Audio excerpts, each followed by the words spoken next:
غرض یہ کہ ہم جانور کا گوشت کھا کھا کے خود بھی جانور ہو جاتے ہیں ان 3 دنوں کے اندر.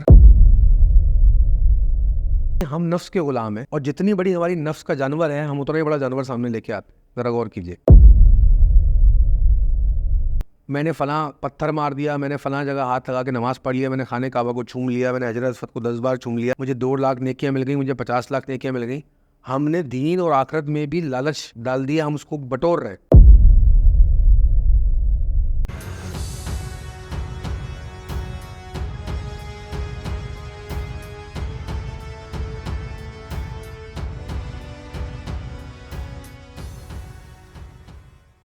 السلام علیکم. وعلیکم السلام. کیسے مزاج؟ اللہ کا شکر ہے، آپ سنائیں خیریت سے ہے؟ بس عید کی تیاریوں میں جس طرح باقی لوگ لگے میں ہم بھی لگے میں، تو سوچا کچھ اسی حوالے سے آپ سے گفتگو کریں. جی جی. اچھا یہ بتائیں کہ جیسے ذی الحج کا مہینہ چل رہا ہے تو اس کے ٹیکنیکل فضائل کیا ہیں، ان پہ ہم بات کر رہے ہیں. اس کی حقیقت کیا ہے قربانی کو لے کے جو لوگوں کا ایک مائنڈ سیٹ بنا ہوا ہے، تھوڑی اس پہ گفتگو کرتے ہیں، پھر ہم آگے دوسری چیزیں بھی ایڈ اپ کرتے ہیں. دیکھیے سلمان، ایک تو یہ ہمارے مائنڈ میں کامن انڈرسٹینڈنگ ہے اس مہینے کو اور اس ریچول کو لے کے اور عید الاضحیٰ کو لے کے کہ یہ قربانی کا مہینہ ہے، ہم جانور قربان کرتے ہیں اور اس کے گوشت سے مزے اڑاتے ہیں. تو اس کا ایک مذہبی رخ بھی ہے، لیکن اس کے ساتھ ساتھ اس کا ایک فلسافیکل اینگل بھی ہے کہ اس سارے ریچول کا، اس عید الاضحیٰ کا، اور جو ہم سنت ابراہیمی بیسیکلی ہم ریپیٹ کرتے ہیں اور لوگ حج کرنے جاتے ہیں، اس کا گریٹر پرپس کیا ہے، اس کا بگ پکچر میں کہاں فٹ ہوتا ہے یہ ریچول جو ہے، یہ پرپس. تو وہ ہمیں معاشرے میں ہوتا ہوا نظر نہیں آتا. ہمیں یہ ہوتا ہوا نظر آتا ہے کہ میری گائے بڑی ہے، میری گائے مہنگی ہے، تمہاری گائے سستی ہے، میرے میں سے زیادہ من گوشت نکلا، تمہارے میں سے کم نکلا، ہم نے زیادہ بڑی باربیکیو پارٹی کی، آپ نے کم کی. غرض یہ کہ ہم جانور کا گوشت کھا کھا کے خود بھی جانور ہو جاتے ہیں ان 3 دنوں کے اندر. اور جو حج پہ جاتے ہیں لوگ وہ زیادہ فوکس ہوتے ہیں کہ حج ہمارا کتنا کمفرٹیبل گزرے اور ہم کتنی عباداتیں وہاں کر سکیں، کتنے ہم نے ثواب بٹور لیا، کتنا ہم نے جو ہے جنت کما لی. اور اس چیز سے فارغ ہوتے ہیں کہ جو حج کا ایسنس بتایا گیا ہے کہ آپ جب حج کر کے آؤ تو ایسے ہو جاؤ جیسے ماں کے پیٹ سے نکلے. مطلب کیا ہے اس کا؟ کہ آپ کی نفس اتنی ہی پاکیزہ ہو جائے جتنی جب آپ معصوم تھے تب تھی. تو یہ پھر اگر آپ ان سے پوچھو کہ تو وہ کہتے ہیں جی یہ تو ہمیں نہیں پتہ، یہ تو اللہ بہتر جانتا ہے قبول ہوا نہیں ہوا. تو گریٹر پرپز میں اگر آپ دیکھیں ریلیجن کو، اگر آپ بگ کانٹیکسٹ میں دیکھیں مذہب اسلام کو، تو مجھے تو یہ سمجھ میں آتا ہے کہ جو 5 پلرز اسلام کے بتائے گئے ہیں، کلمہ، نماز، روزہ، زکوٰۃ، حج، وہ اس کی ایک انڈرسٹینڈنگ یہ بھی سمجھ میں آتی ہے کہ یہ پورا جو مذہب ہے وہ ڈیوائن طریقے سے اس کے جو مہینے ہیں، اس کی جو پریکٹسز ہیں، اس کے جو ریچولز ہیں، اس کے جو طور طریقے، وہ ڈیزائن اس طرح ہے کہ ہماری شخصیت کو تربیت دی جائے اور اس مقام پہ لے آیا جائے جہاں پہ نفس کا تزکیہ ہو جائے. اور یہ قرآن میں بارہا جگہ جگہ بتایا گیا کہ فلاح اس نے پائی جس نے تزکیہ نفس کیا. تم میں بہترین انسان وہ ہے جو تقویٰ رکھتا ہے، اللہ کے سب سے قریب وہ ہے جو اپنی نفس کو پیوریفائی کرتا ہے. اور تمام عباداتیں اگر آپ غور سے کریں، نماز، روزہ، زکوٰۃ، حج، یہ تمام وہ ہے جو آپ کی نفس، آپ کی ایگو کو پیوریفائی کرتی ہیں، اس کو کنٹرول میں رکھتی ہیں. یعنی کہ سمجھ میں یہ آ رہا ہے کہ اس سے جو قربانی والا عنصر ہے اس میں، تو اس میں جو قربانی ہمیں دینی ہے بیسیکلی نفس کی دینی ہے. اور اس میں جو ایک واقعہ اس سے منسلک کیا جاتا ہے، جس طرح حضرت ابراہیم نے حضرت اسماعیل پہ کہتے ہیں کہ چھری پھیری تو اس وقت پہ دمبا آ گیا، اس کو بھی تھوڑا سا یہ جو میں دیکھتا ہوں بڑے بڑے اسکالرس کو یہ بات کرتے ہوئے اور عام پبلک کو یہ سمجھتے ہوئے، ایک تو ہمیں اس کا رخ ہے کہ ہم اس کو لٹرل طور پر لے لیں اس واقعے کو کہ ایسا ہوا اور صحیح. ایک ہوتا ہے اس واقعے سے میسج کیا ملا. تو دین میں امپورٹنٹ یہ ہوتا ہے کہ وہ واقعہ ہوا ہو یا نہیں ہوا ہو، آپ کو واقعے کی شکل میں بیان کیا جا رہا ہے، اس سے میسج کیا مل رہا ہے وہ پک کریں. تو میسج کیا مل رہا ہے اس سے؟ یہ حضرت ابراہیم علیہ السلام پہلے وہ انسان تھے جنہوں نے اپنے بیوی، بچے اور اپنی نفس، اپنی ذات، اپنی ایگو سے زیادہ اللہ تعالیٰ کو افضل مانا اور اللہ کی بتائی ہوئی راہ پر چلے. اور مجھے تو یہ میسج ملتا ہے ایٹ لیسٹ. تو انہوں نے تزکیہ نفس کیا اور اللہ کی راہ میں فنا کر دیا اپنے آپ کو اور اپنی اولاد کو بھی.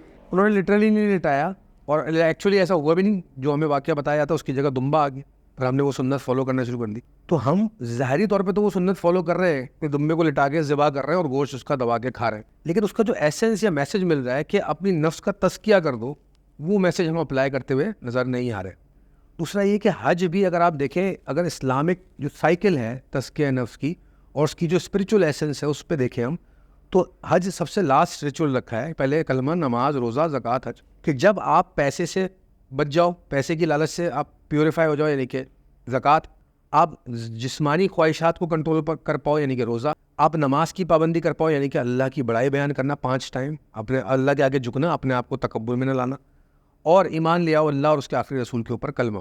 جب آپ کلمہ نماز روزہ زکوٰۃ کر لو تو اب آپ کے پاس وہ وقت آیا کہ اب آپ فنا ہو جاؤ اللہ کی راہ میں. اور جب آپ حج پہ جاتے ہو تو اس اللہ کے گھر کے آگے ہزاروں لاکھوں لوگ ایک ہی کپڑا پہنے ہوئے ایک ہی طرح کھڑے ہو جاتے ہیں کہ آپ پہچان نہیں سکتے میرے برابر میں کون کھڑا ہوا ہے, آئیڈینٹیفائی نہیں کر سکتے. تمام لوگ ایک ہی جیسے انسان لگ رہے ہوتے ہیں. بیسکلی وہ یہ کہہ لیجیے ثابت کرنے کی کوشش کر رہے ہوتے ہیں, یہ محسوس کرنے کی کوشش کر رہے ہوتے ہیں کہ ہم اللہ کے آگے سب ادنا انسان ہیں اور ہماری نفس, ہماری ایگو, ہمارا پیسہ, فزیکل صحت سب کچھ پیچھے رہ جاتی ہے, صرف اللہ کی بڑائی ظاہر کرتے ہیں. حج کا ایسنس یہ ہے, اور جو حضرت ابراہیم علیہ السلام نے بھی کیا. اب المیہ یہ ہمارے معاشرے میں پیکیج کون سا رہا, آسانیاں کتنی ملی حج میں نے فلاں پتھر مار دیا, میں نے فلاں جگہ ہاتھ لگا کے نماز پڑھ لیا, میں نے خانہ کعبہ کو چھوم لیا, میں نے حجر اسود کو 10 بار چھوم لیا, مجھے 2 لاکھ نیکیاں مل گئیں, مجھے 50 لاکھ نیکیاں مل گئیں. ہم نے دین اور آخرت میں بھی لالچ ڈال دیا, ہم اس کو بٹور رہے ہیں, اس کو ہم کوانٹیٹیولی بٹور رہے ہیں, جبکہ دین کوالٹی کا نام ہے. آپ کا ہارٹ پیوریفائی ہو, یہ باتیں اگر آپ کا فوکس اس طرف نہیں ہے تو آپ یہ باتیں کریں گے بھی نہیں جو ہم لوگ کرتے پھر رہے ہو. اور اسی طرح قربانی, جو لوگ حج کرنے نہیں جاتے یا قربانی کرتے ہیں, ان کا بھی فوکس یہ ہونا چاہیے کہ جس طرح میں ایک جانور قربان کر رہا ہوں, میں اپنی نفس کو بھی اللہ کی راہ میں قربان کروں, یا تزکیہ کر دوں, اس کو پیوریفائی کر دوں, اپنی خواہشات, جذبات, احساسات کو پیوریفائی کر کے. پھر قرآن میں یہ آتا ہے کہ اے ایمان والو, ہم تک تمہاری قربانی کا گوشت نہیں پہنچتا, اگر کچھ پہنچتا ہے تو تمہاری نیت. اچھا, اس سے ریلیٹڈ میں کچھ پوچھنا چاہ رہا ہوں. جیسے آج کل جو ماحول چل رہا ہے ہمارے معاشرے میں, کچھ جانور لے کے آتے ہیں لوگ, کوئی چھوٹا جانور لا رہا ہے, کوئی بڑا جانور لا رہا ہے, کوئی کہتا ہے میں نے 2 لاکھ کا لیا, کوئی 1.5 لاکھ کا لا رہا ہے, کوئی 4 لاکھ کا لا رہا ہے. تو مطلب یہ چیز بھی کیوں آ گئی ہے اس کے بزنس, کیونکہ ہم ایسنس سے پیچھے ہٹ رہے ہیں. اس کی وجہ ہے کہ ہم نفس کے غلام ہیں, اور جتنی بڑی ہماری نفس کا جانور ہے, ہم اتنا ہی بڑا جانور سامنے لے کے آتے ہیں. ذرا غور کیجیے, ہمارے اندر جتنا تکبر بھرا ہوا ہے, ہم اتنا ہی تکبر کو ڈسپلے کرنے کے لیے اتنی ہی زیادہ ہم چیزوں کو ڈسپلے کرتے ہیں. تو میں تو یہ کہوں گا کہ جتنا بڑا نفس کا جانور ہوگا اتنا ہی بڑا باہر بھی آپ جانور پن دکھائیں گے, ڈسپلے کریں گے. ہاں, اگر آپ کو یہ قرآن کی آیت سمجھ میں آتی ہے کہ نیت پہنچتی ہے, تو آپ نیت کریں, اس کے بعد خاموشی سے قربانی کریں, تزکیہ نفس کریں, غور و فکر کریں. میں نے ایسے بھی لوگ دیکھے کہ جب جانور قربان ہو رہے ہوتے ہیں ان کے عید والے دن, یا جب وہ چھری پھیر رہے ہوتے ہیں اس پہ, تو وہ آنسوؤں سے رو رہے ہوتے ہیں. ان کی کیا کیفیت رہتی ہوگی.